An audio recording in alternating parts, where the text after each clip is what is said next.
Anda nak sambung belajar tapi tak pasti nak pilih program yang mana?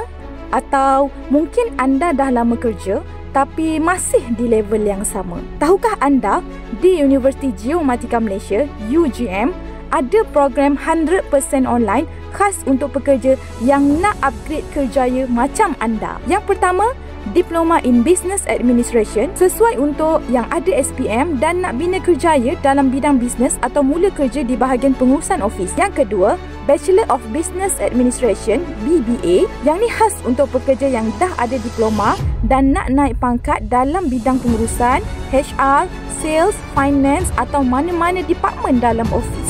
Yang ketiga, Master of Business Administration MBA.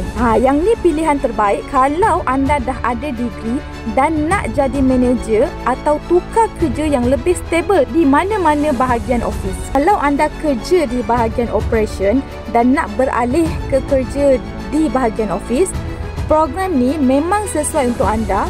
Semua program diiktiraf MQA, kelas sebulan sekali dan anda boleh guna KWSP akaun 2 untuk pembayaran yuran. Jika anda berminat, boleh daftar dengan saya. Jangan lupa klik link di bio sekarang.